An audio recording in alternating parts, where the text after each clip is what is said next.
오늘은 사순절 34번째 날이고 4월 4일 토요일입니다.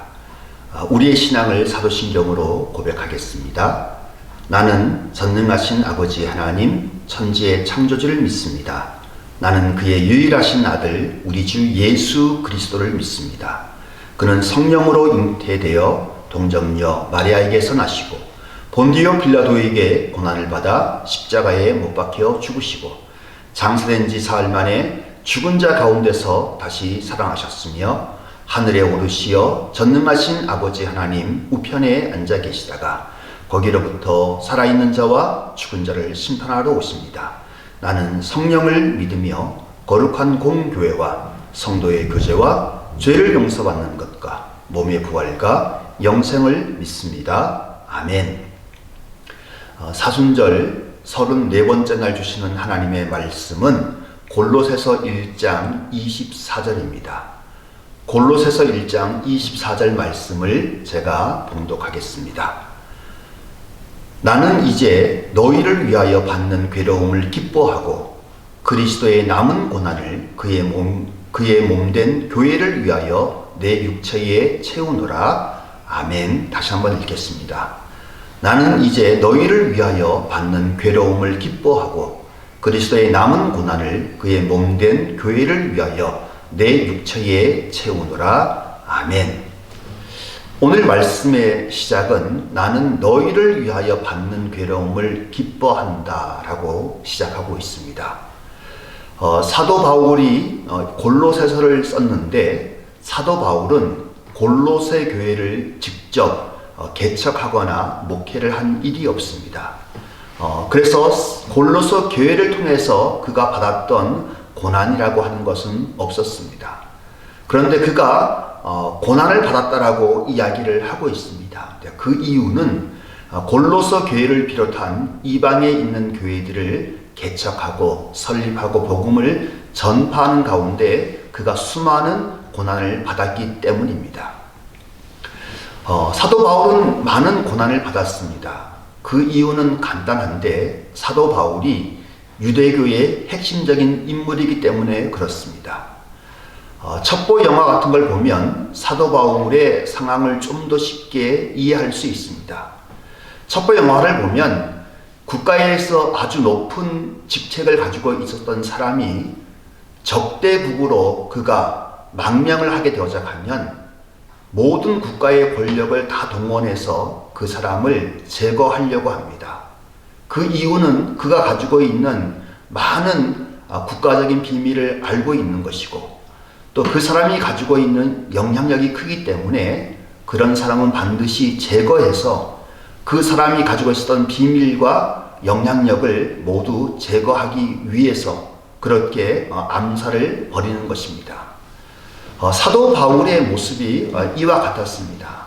그는 유대교 사회에서 아주 높은 위치에 있었고 수많은 비밀들을 알고 있었기 때문에 또 그가 개종을 하면 많은 유대 사회에 큰 영향을 미치기 때문에 반드시 그는 제거를 해야 하는 인물이었습니다. 그런데 사도 바울이 높은 위치에 있었던 것처럼 그의 가족들, 친척들, 잘 알고 있는 사람들, 로마서 9장에 보면 그런 사람들을 골육이라고 그가 표현을 했는데 그는 그 골육들로 인해져서 많은 고난을 겪었습니다. 가족들, 가까운 사람들이 그를 제거하려고 했기 때문에 그는 먼저 가족들로부터 너무나 큰 고난과 고통을 겪었습니다. 그리고 이방의 복음을 전파할 때 또 수많은 고난들이 있었는데 그 이야기는 고린도 후서 11장에 나옵니다. 제가 그 말씀을 한번 읽어보면 내가 수고를 넘치도록 하고 옥에 갇히기도 더 많이 하고 매도 수없이 맞고 여러 번 죽을 뻔하였으니 유대인들에게서 40에 하나는 감한 매를 5번 맞았으며 3번 태장으로 맞고 1번 돌로 맞고 3번 파선하는데 일주야를 깊음에서 지냈으며 여러 번 여행에 강의 위험과 강도의 위험과 동적의 위험과 이방인의 위험과 시내의 위험과 광야의 위험과 바다의 위험과 거짓 형제 중의 위험을 당하고 또 수고하며 애쓰고 여러 번 자지 못하고 죽이며 목마르고 여러 번 굶고 춥고 헐벗었느라. 고린도후서 11장 23절에서 27절까지 있는 말씀입니다. 이것이 사도 바울이 겪었던 고난입니다. 가장 가까운 가족들, 친척들에게 고난을 받았고 또 유대인들에게 고난을 겪었고 또 이방 선교를 한 여행 과정에서 수많은 어려움과 고난을 겪었는데 그 모든 고난을 기쁨으로 여기고 그 모든 일들을 잘 감당했다라고 하는 것이 그의 표현입니다. 그리고 나서 그 고난 가운데 있지만 아직도 남아있는 그리스도의 남은 고난을 채우는 삶을 살아가고 있다라고 그가 고백을 하고 있습니다. 그리스도의 남은 고난이라고 하는 것은 구원의 복된 소식을 전하기 위해서 그리고 교회를 세우고 교회를 성장하기 위해서 필요한 노력들을 그리스도의 남은 고난이라고 표현을 하고 있습니다. 사도 바울은 이 모든 고난과 역경을 기뻐하면서 감당을 했습니다. 이게 참 놀라운 일이죠. 사도 바울이 대략 35살쯤에 다메섹에서 회심을 했다고 봅니다.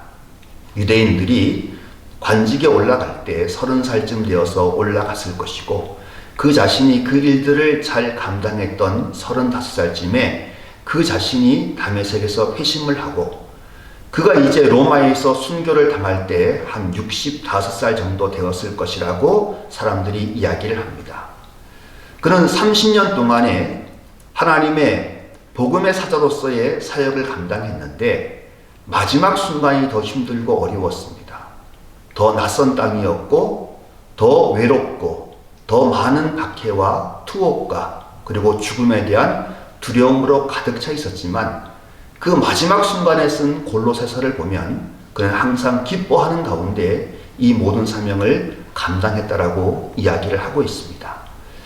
어떻게 그럴 수 있을까? 많은 사람들이 기뻐하면서 주님을 섬기지만 그것이 오래 가지 않습니다.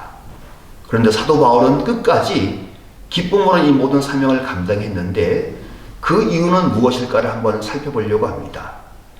그 이유는 크게 두 가지로 나눌 수 있는데 서신서 전체를 보면 항상 먼저 나오는 말이 그리스도의 종으로서 그리스도의 사도로서 부르심 받은 나 바울이라고 항상 고백을 하고 있습니다.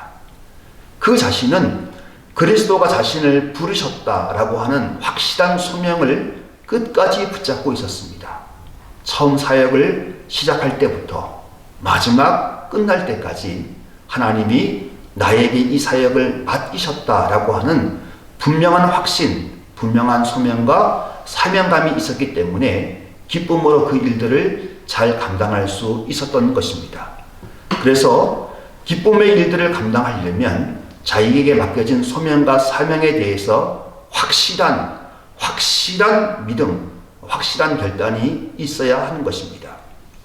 그리고 다른 하나는 이 사명을 감당할 때 기뻐하시는 이가 있음을 알았다는 것입니다.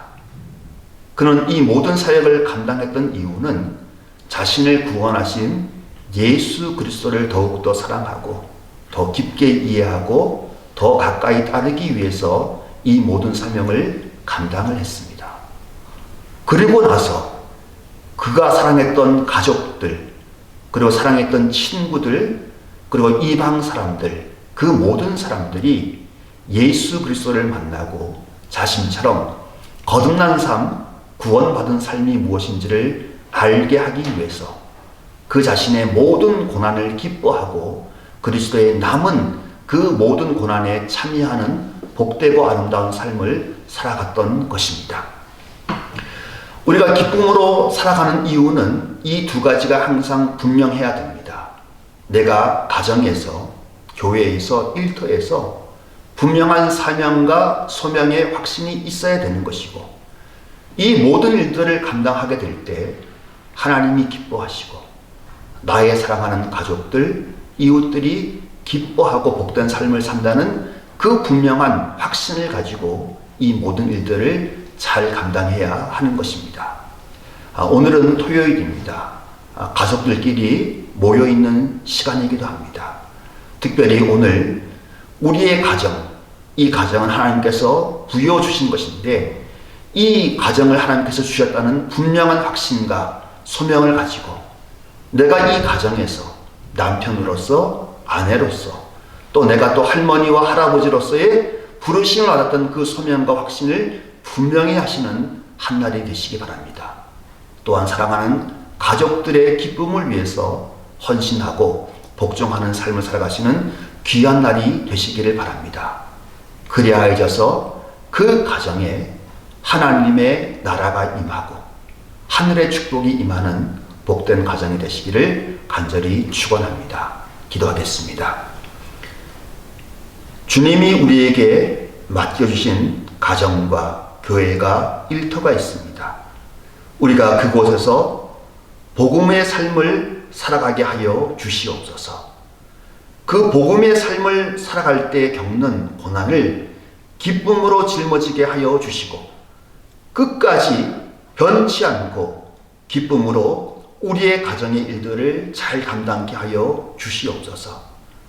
그리하여 우리의 가정에, 우리의 자녀 대대손손 위에 하나님의 영광이 드러나고 하나님의 축복이 드러나는 복된 가정들 다 되게 하여 주옵소서. 예수님 이름으로 기도합니다. 아멘. 하늘에 계신 우리 아버지, 아버지의 이름을 거룩하게 하시며 아버지의 나라가 오게 하시며 아버지의 뜻이 하늘에서와 같이 땅에서도 이루어지게 하소서.